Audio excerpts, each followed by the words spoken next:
8 жаштагы бала Оштогу каналдардан бирине чөгүп кетти. Араванда жыгач усунду шифер жабылган бастырмага чок түшүп, 150 боо пакта менен 1 тонна чөп күйүп кетти. Ушул жана башка маалыматтар менен түз эфирде кабарлар. Студияда мен Дөөлөт Канатбеков. Саламатсыздарбы?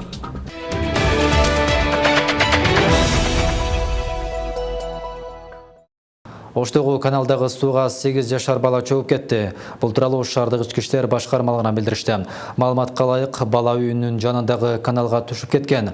Аны суудан алып чыгышкан, бирок Ош облустук ооруканасынан каза болуп калды.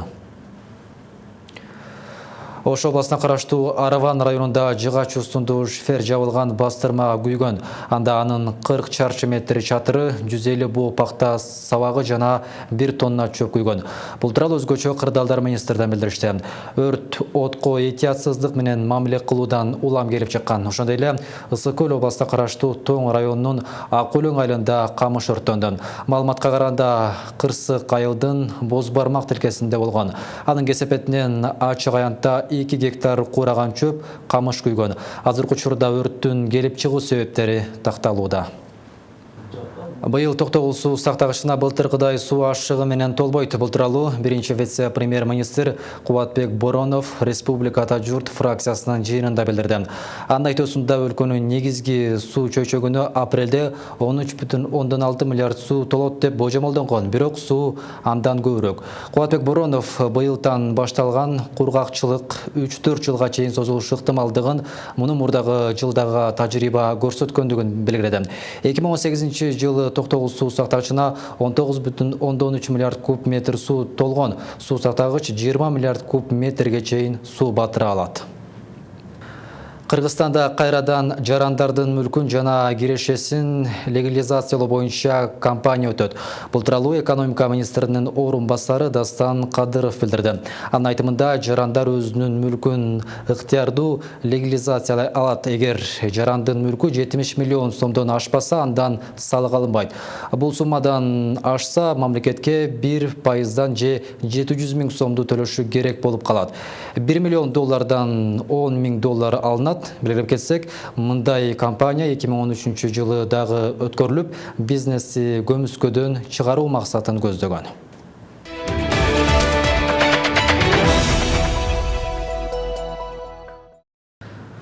Кыргыз-Өзбек чегарасындагы Ширен насостук станциясы жаңылоого муктаж. Суу насосу Өзбекстандын Шархабад айылында анклавда жайгашкандыктан кирүүгө уруксат берилбей жатат.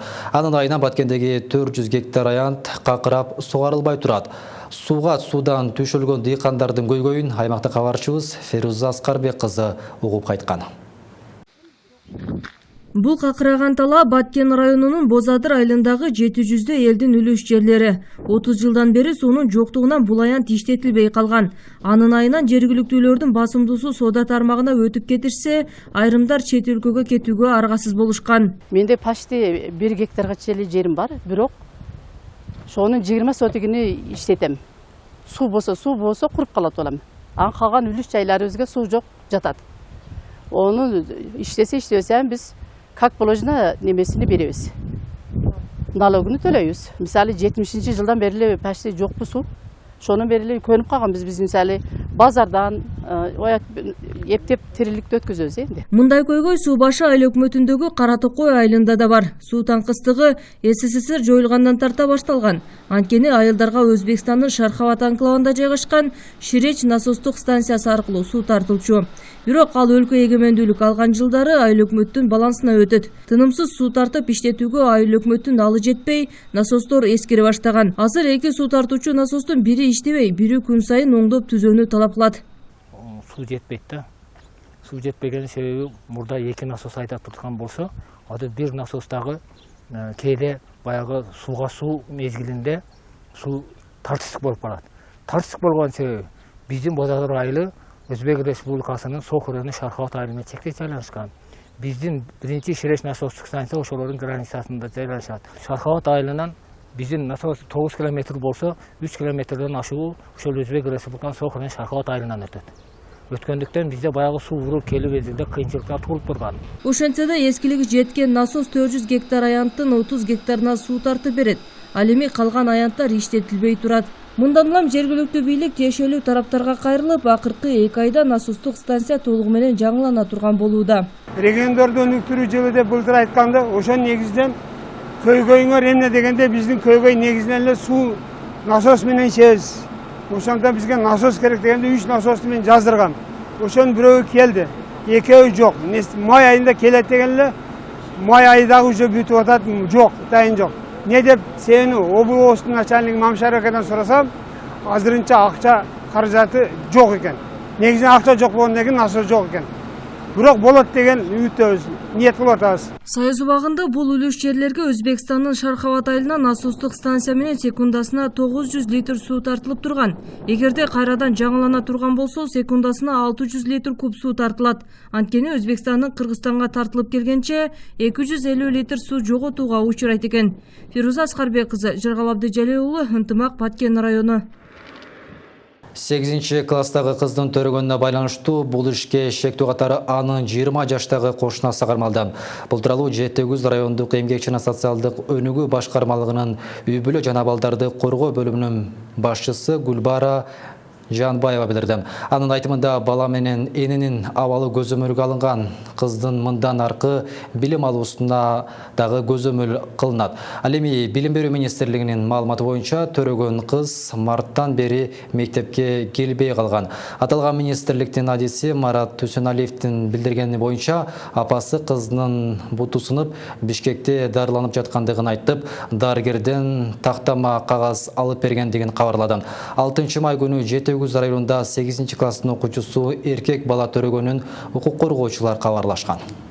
Кыргызстанда ВИЧ-инфекциядан 1925 киши каза болду. Бул тууралуу маалымат жыйынында СПИД Республикалык борборунун директорунун орун басары Айбек Бекболотов билдирди. Ал билдиргендей, 1987 жылдан бери аталган дарт менен жабыркаган 9010 киши катталган.